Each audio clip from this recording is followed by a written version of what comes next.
everybody could start making their way toward the seats, that would be great. Thanks very much.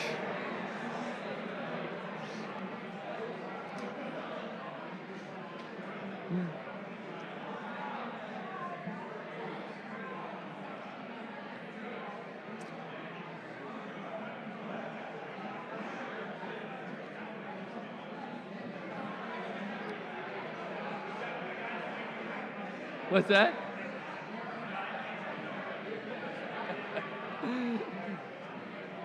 Thanks.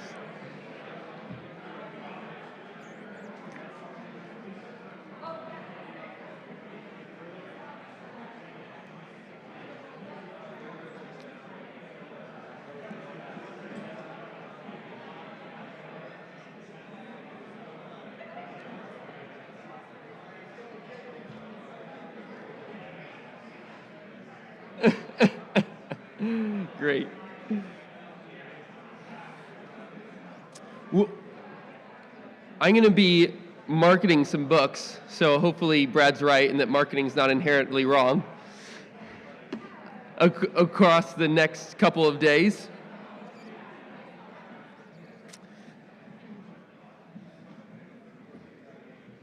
All right, we're almost there.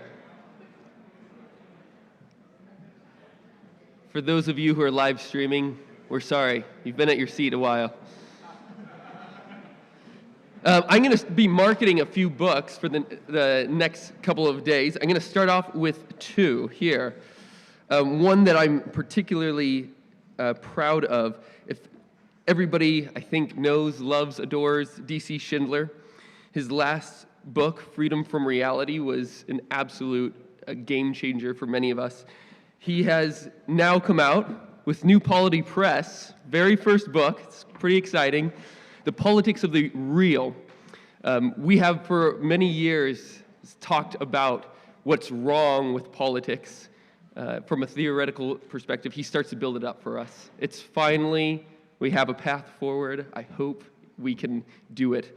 We're selling it here for $20, less than it usually will be, a kind of conference special. Make sure to find that there. Our next speaker is John Médaille. John, I've admired from a distance for a long time. I got to meet him just a couple hours ago. John was a businessman for a number of years in computers, he told me, which is amazing. I think he invented them, actually.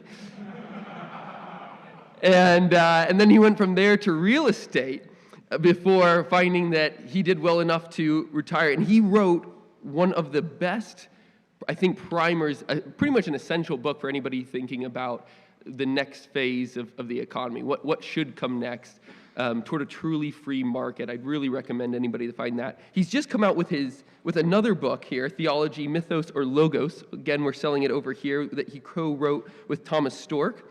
So go and find that one too. But without further ado, I'm very, very honored to be able to introduce Liberalism, Love, and Economics, delivered by John Médaille. Thank you. Thank you.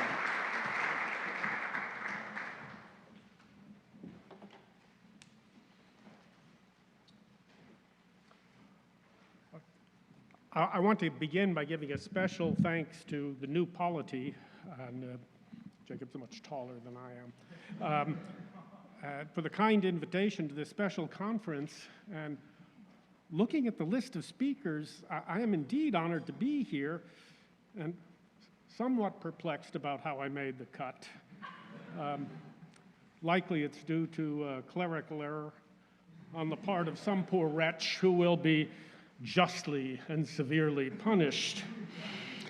But be that as it may, I am very excited to address the theme of this conference. Now, the invitation stated, liberal societies confuse man's relationship with God and neighbor. They establish civic peace through fear and violence instead of justice. They follow a city plan of violence. But the Christian city ought to be built according to a blueprint of love. This is most commendable and overdue. Certainly, the size and scale of our military, police, and penal establishments validate this city plan of violence. And they are but the tip of the iceberg in a culture dedicated to the manipulation of the human psyche and the cultivation of the policeman inside of us, as Foucault puts it. But it is the next line that really intrigues me. Our conference will articulate the theological, metaphysical, and political principles on which to build societies apart from the foundations of liberalism and upon the sure rock of the gospel. Now, I quite understand the meaning of the term liberalism in this conference. Nevertheless, I would like to offer a different view, a view that posits liberalism not as an enemy, but rather as the highest achievement of medieval politics. However, this achievement was derailed and cut off from its religious roots by a very specific heresy that arose from within that polity itself. My intention is to examine this development in its historical context with a view to discovering the practical way in which it may be reversed, and by which we may reconnect with the roots of Western and Christian civilization.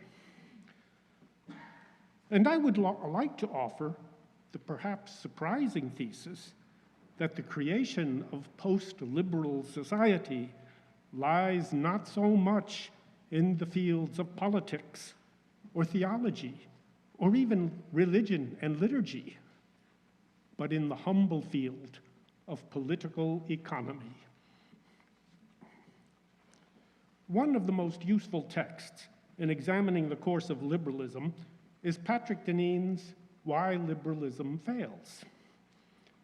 The story that Professor Dineen tells with such devastating accuracy is that the actual practice of liberalism always negates the principles of liberalism. Its liberty leads only to license, its individualism to the expansion of the state. Its efforts to understand nature become a war on nature in the name of profit. It's the freedom of the market results in markets freed from social and ethical contexts. The freedom of labor results in the subjugation of labor, its reduction to a commodity to be purchased at the lowest possible price, regardless of the resulting degradation of the family and the community. Liberalism has turned culture into an anti-culture, and education has become an engine of this anti-culture, and education into avarice. Far from leading us to a more equal society, liberalism has paved the way for the rise of a new aristocracy, an aristocracy of money and power, totally divorced from the common good. In short, liberalism promises a world of freedom and equity, and then breaks every promise. But what is especially unique about the book is that, despite its title, what Professor Dineen records is not liberalism's failure, but its absolute and total victory over every rival theory, its capture of every major institution, its penetration into every area of life, art, education, and commerce. The formidable intellectual artillery ranged against the liberals does not seem to have slowed their advance in the least. Indeed, it is this very success which Professor Dineen identifies as the source of its failure. Quote, liberalism has failed because liberalism has succeeded, end quote. Once it succeeds in banishing its opponents and governing without restriction according to its own internal logic, its contradictions and inadequacies become manifest. Its anthropological and philosophic assumptions are simply insufficient to deliver what it promises. But perhaps liberalism's greatest triumph is that it has colonized the opposition and reduced the political debate to one that takes place entirely within the bounds of liberalism. Dineen points out that our political battles are no longer between conservatives and liberals, but between classical liberals, who emphasize individualism and market choices, and progressive liberals, who claim that, quote, the individual is never wholly self-sufficient, and that we must instead understand ourselves to be more deeply defined by membership in a larger unit of humanity. What always seems to happen is that yesterday's Whig becomes today's Tory. The discarded liberalism of the last age is the renewed conservatism of the present moment. The brutal truth is that what American conservatism conserves is mostly the values of the Enlightenment. This leads me to consider the perhaps more interesting question, not why does liberalism fail, but why on earth does it succeed?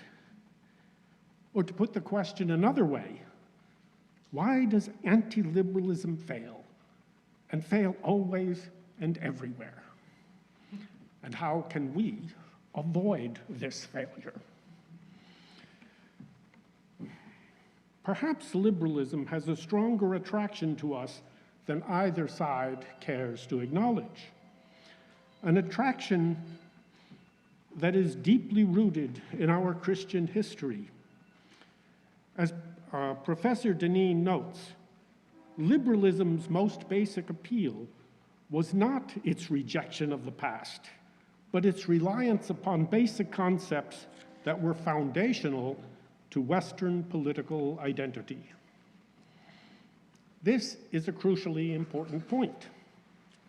If liberalism is to be saved from its own excesses, we must understand its achievement in terms of continuity with the history of Western Christian thought. Some Christians subscribe to a discontinuous theory of history, in which things were going tolerably well until the course of history was perverted by, take your pick, nominalism, the Renaissance, the Reformation, or the Enlightenment. The task for this group is simply to return to an idyllic past. And unfortunately, it is a task that they tend to locate within politics rather than culture and economics. But Professor Dineen responds, but if we hope to create a humane post-liberal future, we cannot pretend that the age of liberalism did not happen, or that its basic contours can simply be jettisoned in some sort of restoration of an idyllic pre-liberal age. That age never existed. And this is an especially important point for conservatives who wish to root their position in something other than 18th century Whiggery. It is important to enumerate at least a few of these liberal achievements in terms of their Christian origins. Perhaps no idea is more associated with liberalism than the idea of individualism, the idea of a transcendent dignity of the person, possessing his or her own will and a value independent of their social position. This idea is central to the Christian message. It is easy to forget today just how profoundly Christianity altered the relationship between the individual and the world. For antiquity, The world was eternal, but individuals were transient. The polis or civitas was potentially eternal, the eternal Rome, and collapsed only because of the sin and decadence of its members. Thus, Aristotle could place the state over the citizen, and even the virtues had a mainly civic function of ensuring peace. The transitory individual was a threat to the endurance of the state. Ethics were enclosed by politics, and the individual a mere passing instance of a more general and enduring type. The Christian message changed all that. Empires come and go, but each person has an incomparable dignity and an everlasting destiny. The cramped civic virtues of moderation and limits were supplemented by the theological virtue of charity, which is always an overflowing, always an excess. Moreover, each person bearing a name was, in a sense, a species unto himself, unique and unrepeatable.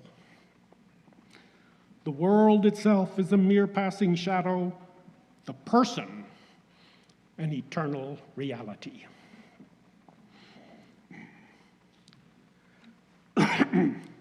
The human person now liberated from accidents of birth that bound him or her to a social status could make a free decision to join the new Christian community.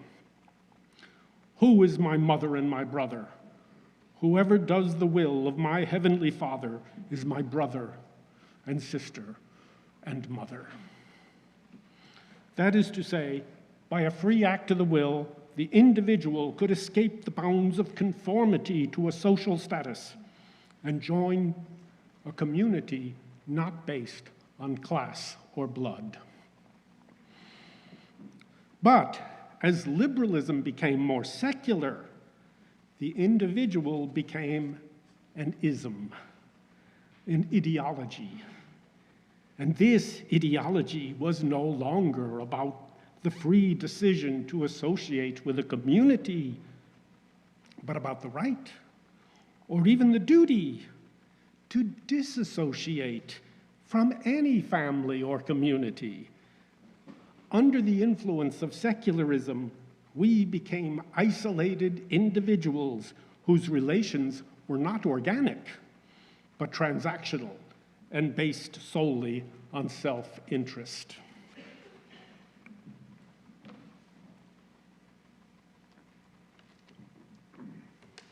Dry work for an old guy.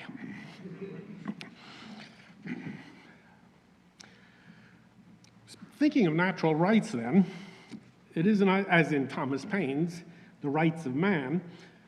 This is certainly something we associate with modernity.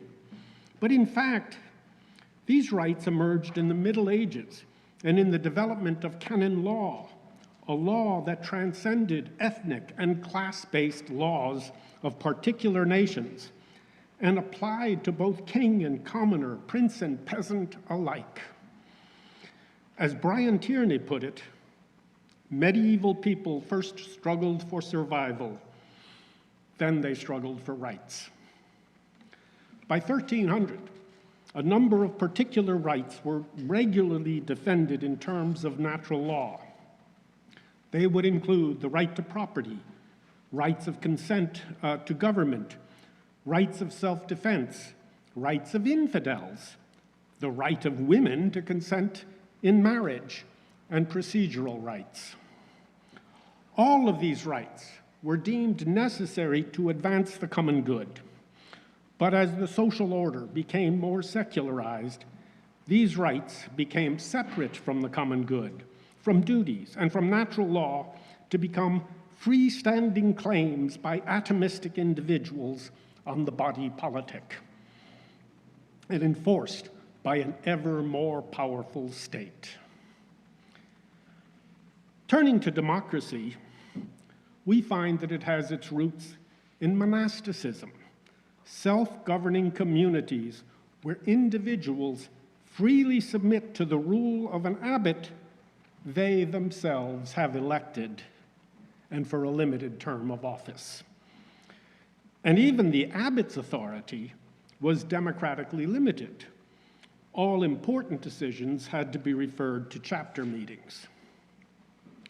Moreover, the monasteries represented the ideals of moral equality replacing the natural inequality, and the dignity of labor replacing the notion that physical labor was servile. From the monasteries, the idea of self-government would spread to the cities, which achieved their independence from the feudal lords and became self-governing corporations, with ultimate authority lodged in an assembly of the people. The cities established a new class of persons, one that stood between the serf and the nobles, the middle or bourgeois class. The cities became the locus of freedom, where a runaway serf who could evade capture for a year and a day became a free man. The air of the city makes free. But over time, the cities themselves became more oligarchic, and their commercial bias made them more secular. Their democracy became less a deliberative action taking place in an assembly or a council, and became more and more an act of solitary persons. Eventually, this act takes place in a voting booth, which resembles nothing so much as a Catholic confessional. There, alone and isolated, the individual makes his political act of faith, with partisan propaganda substituting for the voice of conscience. This brief analysis could be extended to many areas, but it should be sufficient to show that liberalism is not, in itself, something alien to the Christian experience, but rather that something that arises from it. Indeed, by the 14th and early 15th centuries, liberalism had been firmly established, rooted in four fundamental principles: natural equality as the only basis for a legal system, the idea that moral conduct had to be a free act of the will, the individual had natural rights and hence a degree of liberty, and only a representative government was appropriate for free men. There is one historical thread that flows through all of these principles. As they moved further from their Christian roots, they became more and more secularized. And like any plant separated from its roots, it became perverse. Under the influence of the purely secular notions of the Enlightenment, the ancient Christian ideals of liberté, égalité, fraternité became weaponized and turned against their founders, leading to the Terror and the Vendée. The people who longed for liberty, equality, and fraternity ended up getting, as Marx noted, cavalry, infantry, and artillery. The point I wish to make here is that liberalism is not something to be discarded, but something to be recovered, and recovered from a very specific heresy: secularism. And this secularism itself has deeply medieval roots. And the first step in creating this secularism was to create two independent spaces: the religious and the secular. It may come as somewhat of a surprise to learn that religion is a completely modern invention. As William Cavanaugh points out, our concept of religion was simply unknown to the ancients. there is no word in Greek, Latin, Egyptian, Aztec, Chinese, or the Indian languages that precisely corresponds to our term. The Latin religio, rebinding, referred to the rites which bound the social order together and would include anything from the Japanese tea ceremony to the Greek rites of hospitality to the temple rites of the various gods. When Augustine wrote De Vera Religione, of true religion, his subject was not Christianity. Rather, it was about worship, which can be given either to the Creator or the creation. True religion is directed towards the Creator alone, and religion is not something contrasted with the secular realm. In The City of God, Augustine uses the term religion to refer to the worship of God, but he finds the term ambiguous because it concerns all aspects of the relations between man and his neighbor. Still, it is not entirely fair to blame the moderns for this rather modern dichotomy. Rather, it has its origins in the 5th century diarchy of Gelasius, the two powers, spiritual and temporal, with the temporal power subject to the spiritual. This will lead to a millennium of rather extravagant claims of papal power, culminating in the two swords theory in the bull Unum Sanctum, based on a rather tendentious reading of Luke 22. Both of these swords, the religious and the secular, were held by the Pope. But one was lent to the prince, and like any lender, the Pope could recall the loan at any time. Of course, having asserted the flow of power going in one direction, one could easily reverse the flow and have it go in the other. That is what happens with Hobbes, and one can learn all one needs to know about the Leviathan by simply looking at the frontispiece to the first edition, which depicts the king towering over the land and holding in his hands both the tyrant's sword and the bishop's crozier, while the king's body is made up of people gazing intently at the king. Already, the king's body had displaced the body of Christ. All of these problems relate to the problem of transcendence, a problem that is somewhat created by Christianity itself. Prior to Christianity, the polis was no less transcendent than the state, than the church. The state possessed a kind of horizontal transcendence, connecting one generation with the next, one age with the one that followed, one dynasty with the preceding ruler. It rooted itself in some founding myth, such as Romulus and Remus, but it looked forward only to a growing self-aggrandizement, to ever larger palaces and ever-growing territory, but not to real change.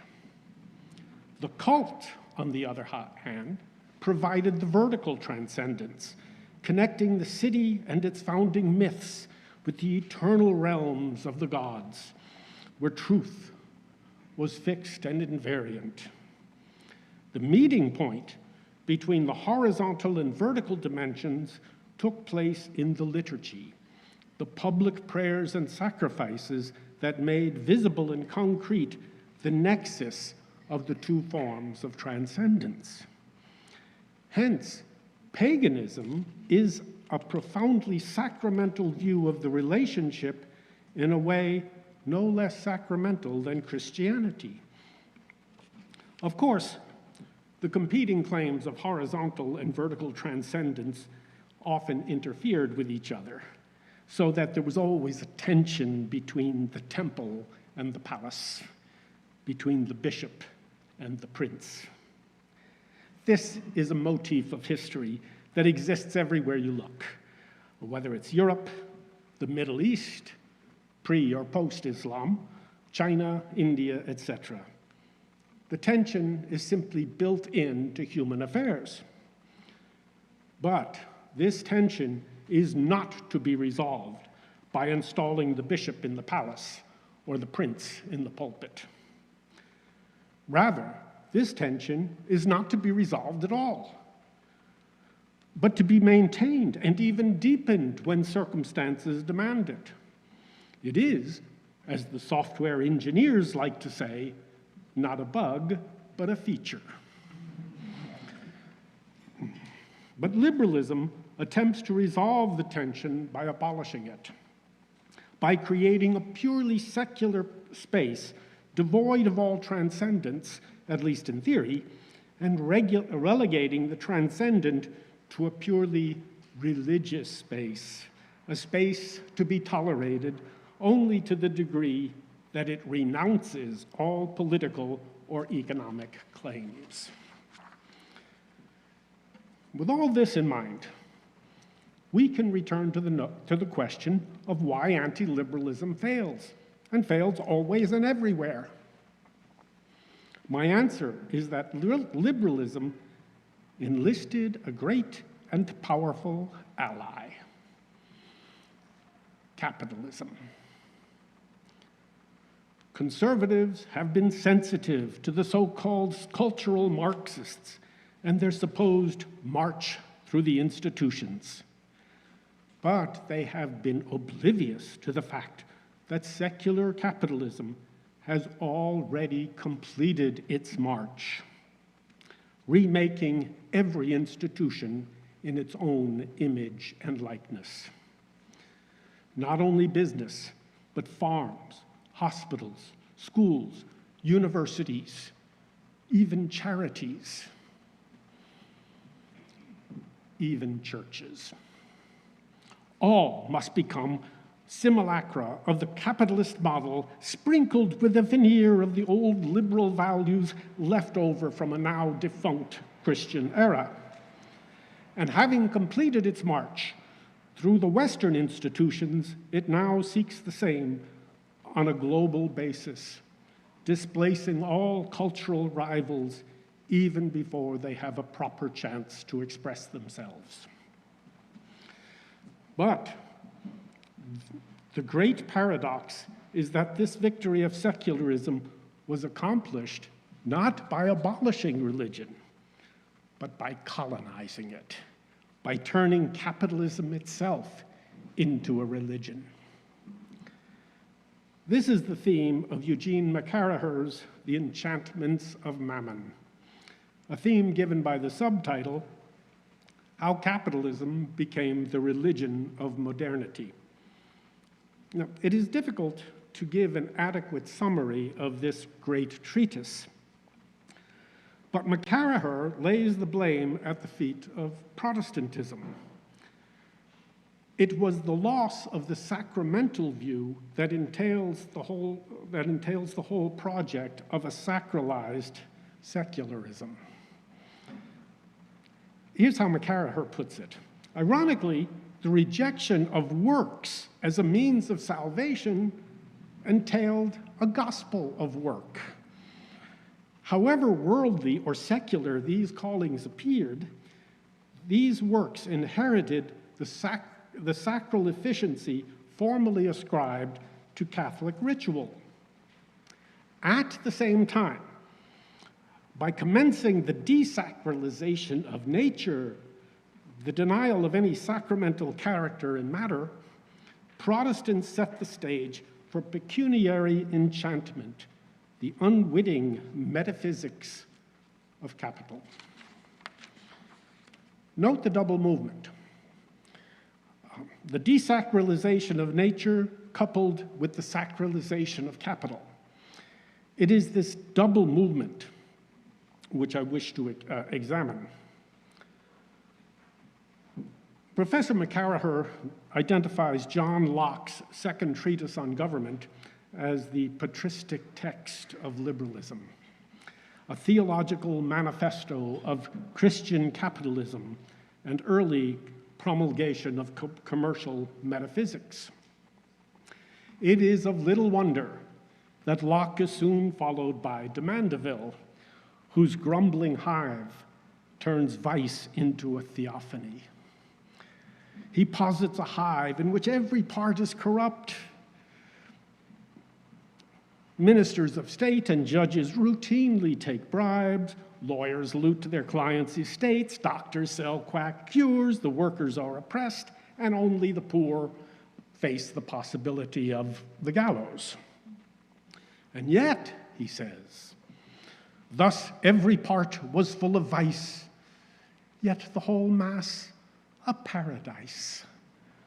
Such were the blessings of that state, their crimes conspired to make them great.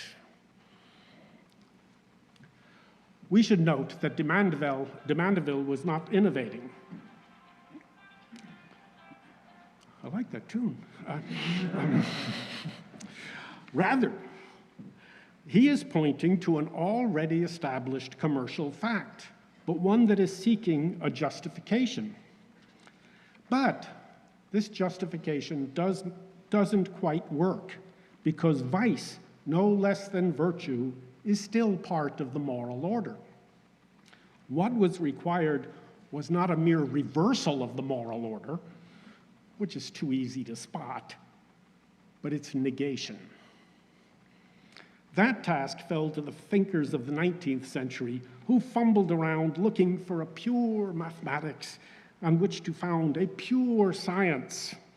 This search would culminate in the publication of Alfred Marshall's The Principles of Economics in 1891, fateful year, in which the mathematics of marginal utility are used to explain all movements of the market, and with the implication that all of life was an extension of the market.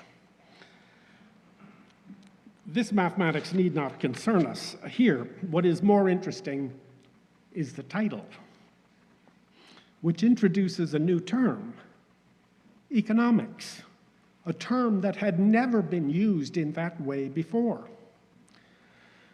The term was so new that Marshall had to explain what he meant in the first sentence. A sentence that makes clear that he means the totality of the business of life. The real accomplishment of this book was to fragment political economy, to separate the study of politics from the study of economics, to grant a divorce to that which God had joined together. But in truth, this is impossible. Every economic system is always already inscribed in a network of laws, property rights, social expectations, technologies, and infrastructures, while every political system is always dependent upon its economic base. And neither can be understood apart from the other. The result is that in the place of the unified but humane science of political economy, we are left with two crippled disciplines, neither of which, politics and economics, neither of which can explain the events within its own domain, because in reality, there is only one domain with two complementary aspects. But in the new schema, economics would deal with the realm of facts and numbers, while political philosophy would deal with, well, who cares what it dealt with? It was all just opinion and lacked the dignity of mathematics.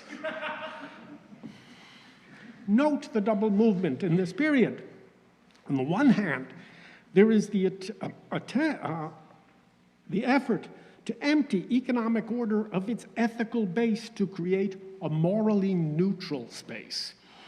And on the other, an attempt to fill this space with quasi-religious values. The two movements must go together. Either one by itself would fail. With all this in mind, we can now pose the question of how to reconnect with the medieval roots of order. Note, however, this is not an exercise in nostalgia, not an exercise to recover a golden age that in any case never existed. The past was always about as tumultuous as the present. Mere traditionalism runs the risk of antiquarianism, which loses itself in a non-existent past, while modernism loses itself in an unrealizable present. Both are forms of forgetting. But tradition is the process of remembering, of translating the wisdom of the past into the vernacular of the present, of bringing forth from the storehouse both the old and the new. And with that in mind, I propose a three-pronged program of recovery and restoration. The first task is to recover the metaphysical dignity of political economy. The second is to restore the proper telos to economic life. And the third is to reconnect the tenets of liberalism with the virtues that made them desirable and useful in the first place.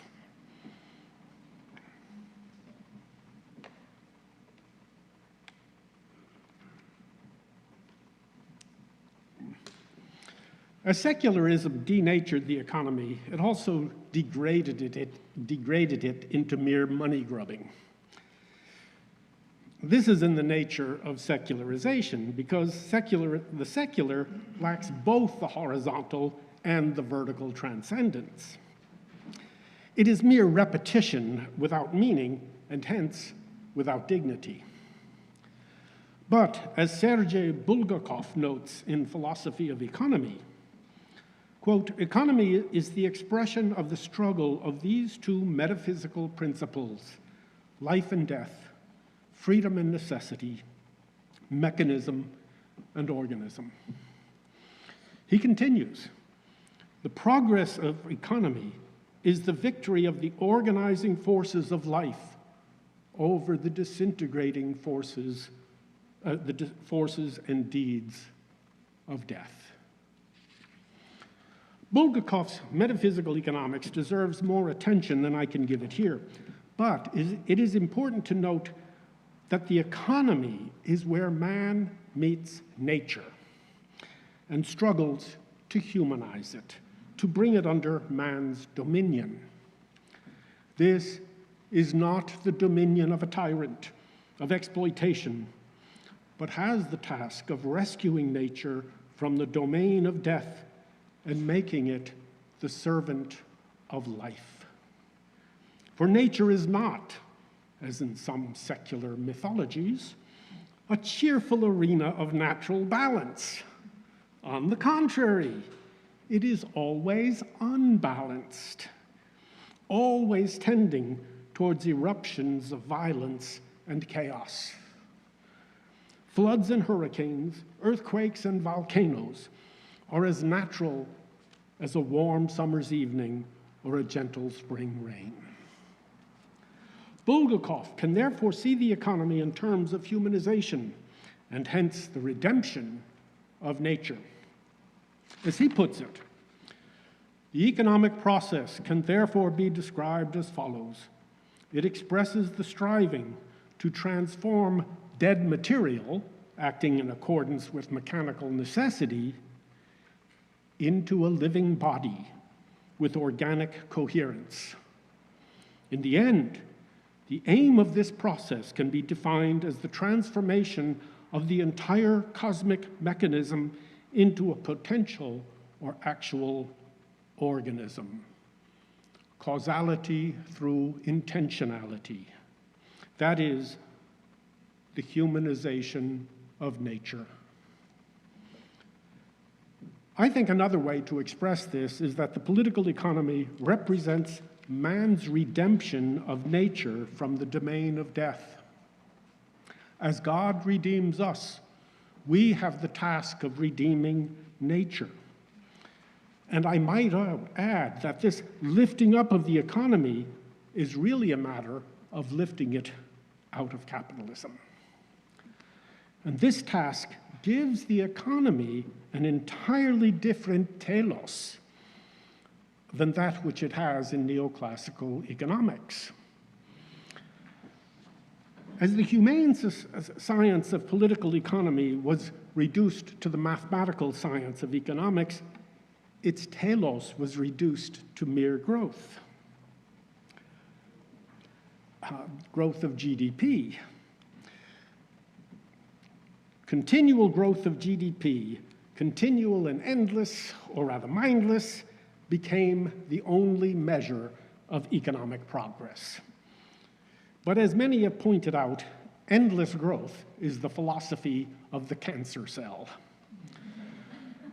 Moreover, GDP does not, in fact, measure the output of the economy, but only the costs of the output. The outputs we care about are qualities, not quantities. Some examples will suffice to make this point.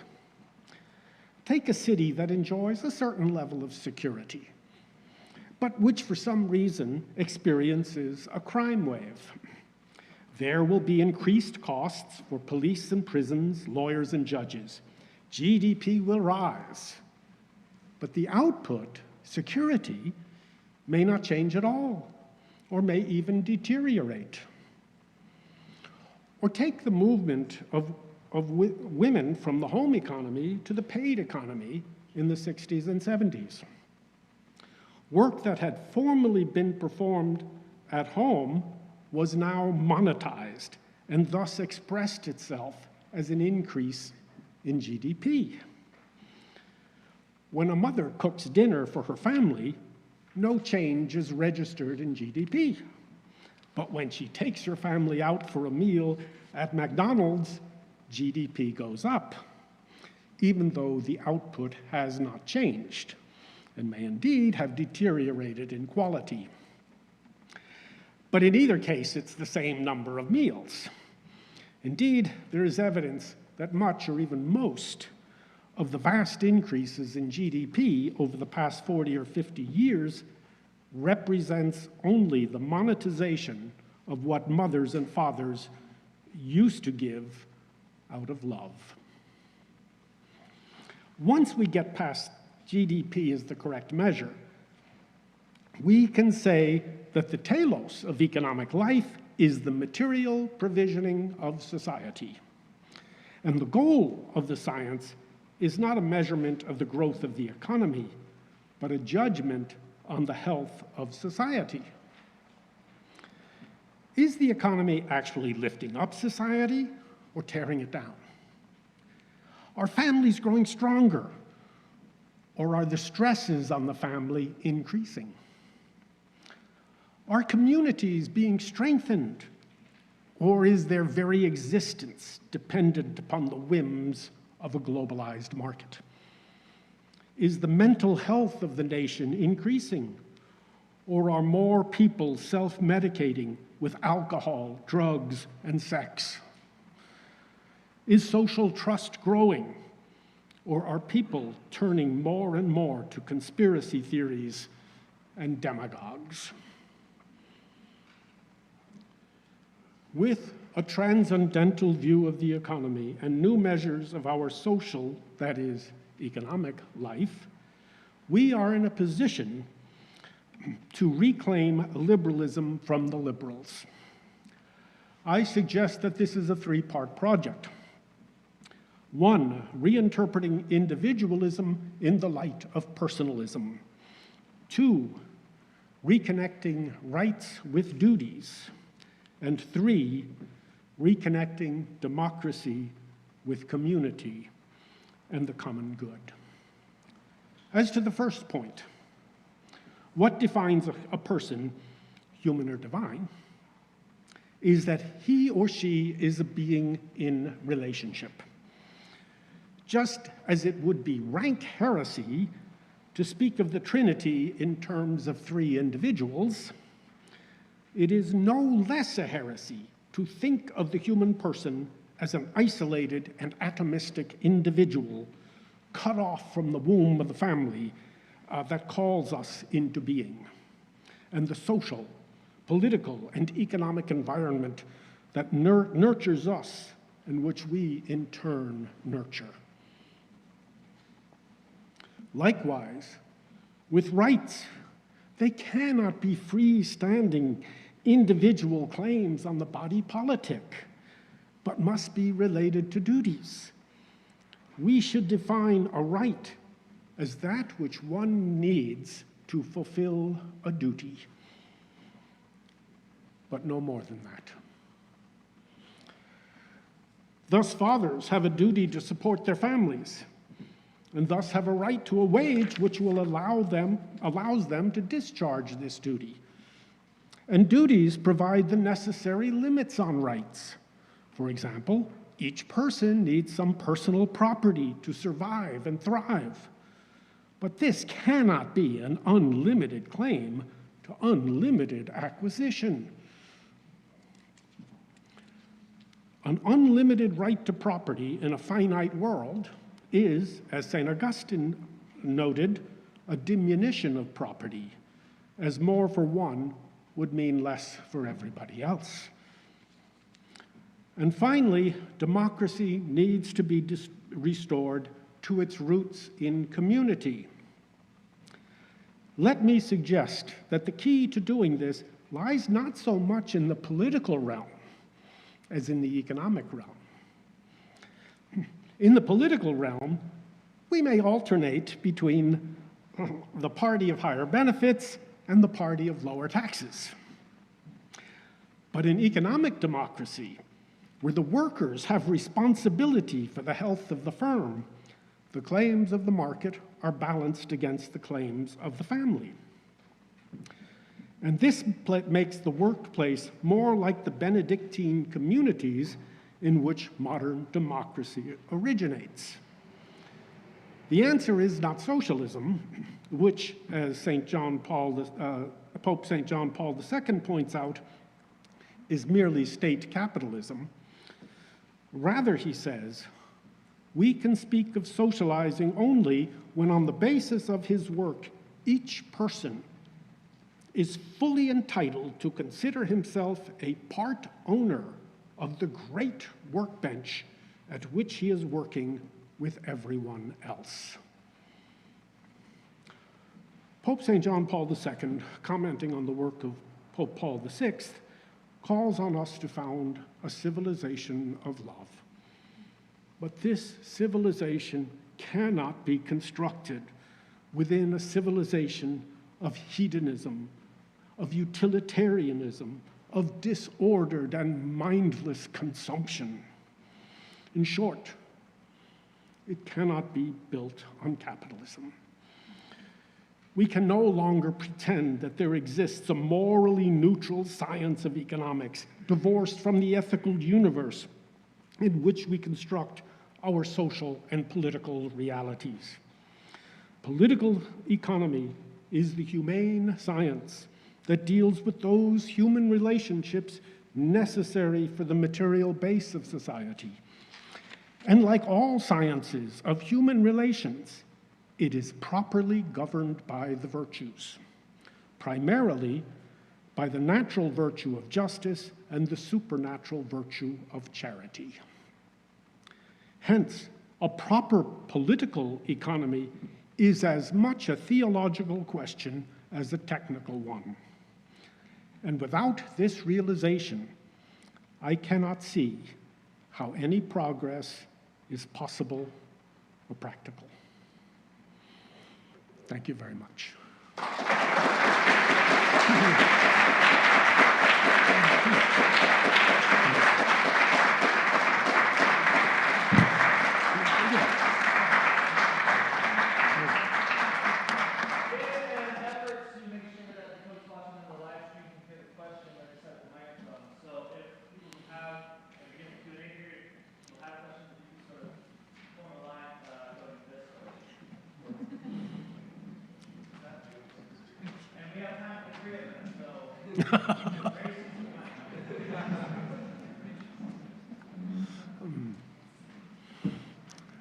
Please, not all at once.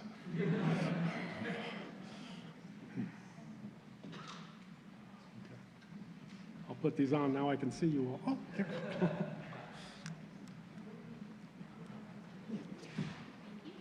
would like to address any remarks and suggest that the picture of a person is not really a Christian picture. I would start from St. Augustine and the City of God. Mm-hmm.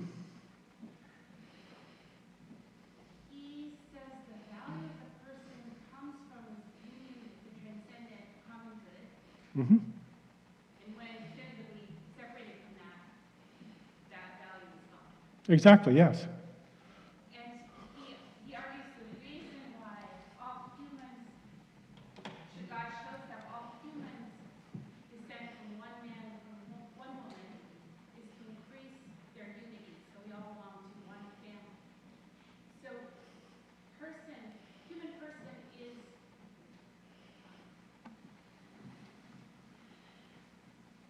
created from the beginning as part of a family, and doesn't make any sense as an individual. The idea of it's better to have rights rooted in duties, but the liberal idea of a person, the original liberal idea of a person, I think, separates the person too much from the common good. The person is always supposed to be part of the common good. He gains his good as a member of the church, never as a single person. Well, exactly. That's what personalism is. That's why you have to look at personalism rather than individualism. What is new in Christianity is that this person, this individual, could make a choice to join a community, okay, and that this person has everlasting dignity. See, I think you might be confusing some terms. I don't think there's any disagreement here. I think we're both saying the same thing. But it is the very term person itself is a Christian invention. It does not exist pre-Christianity, and it was invented, by the way, precisely to deal with the problem of the Trinity and the problem of the man who was also God. Okay. But I don't think he's saying that the person is always in service of the common good, gains his good only as a member. I think that's what I said. I think is a person, the individual, by a free choice, can join a community, whereas in liberalism, it's the free choice to be independent of community. Yeah.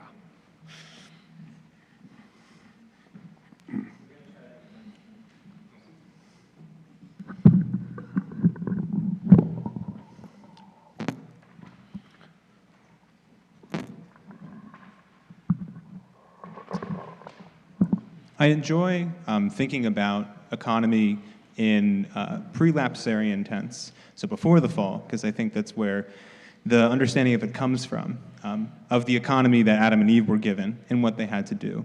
And you spoke about the economy being man taking nature and saving it from death to bring it to life. Mm-hmm. I think there's grounds to that, indeed, that even St. Thomas recognized that nature itself, in its nature, had the tendency towards death, and we, by those preternatural graces that was bestowed to Adam and Eve, were preserved from the bodily death. But I think I want to ask from, I know it was another gentleman you were saying of whom a lot of that thought of saving nature from death is. How much of is that rooted in something that man is to now understand the economy as after the fall, that we brought some additional level of death into the world, or that there is this sense of bringing order to the world from our very identity as being man, even before the fall?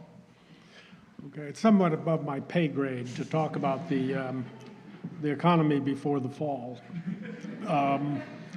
But however that plays out, it is, we are working with a damaged nature, a nature that is the domain of death. Okay, I can make one absolute prediction about myself. okay? And believe me, at my age, it's there's more behind than there is in front. I'm quite aware of that. So that's nature. That's nature. It is Christianity which proposes that there's more than nature. I mean, paganism does too, but not as emphatically. There really isn't the emphasis on this continuity in pagan religions that there is in Christianity. It really is it really is our obsession, and we can. I think I may have departed from your question, but the idea is nature itself was damaged by the fall. We redeem nature as God redeems us. That's Bulgakov's theology of economy.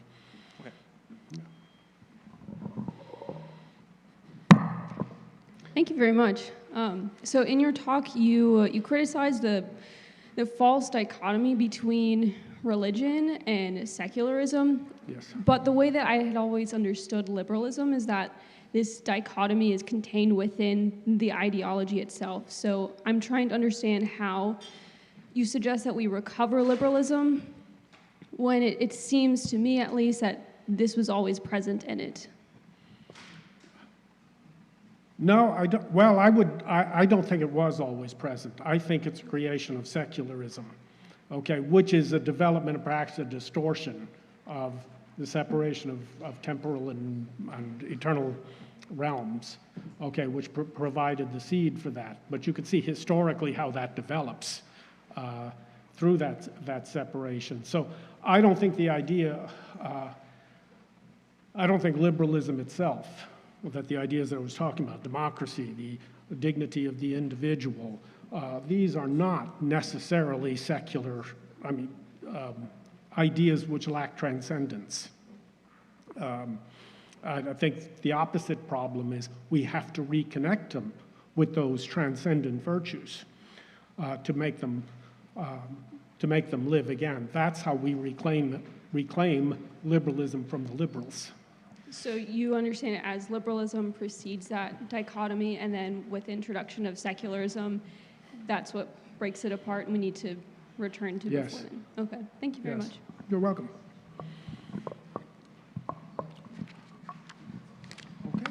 All right, thank you very much, John Médaille. Really appreciate Thank it. you for your attention. Really appreciate it.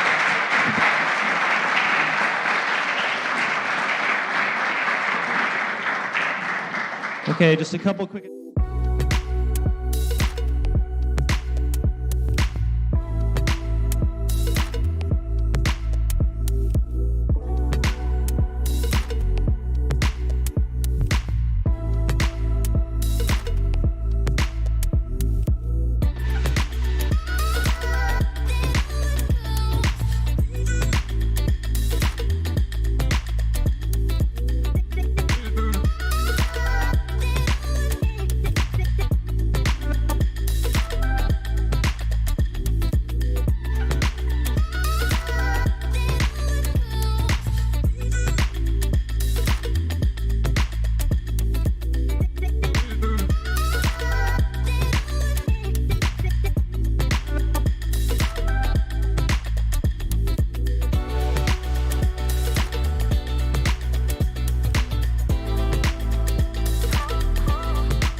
Americana.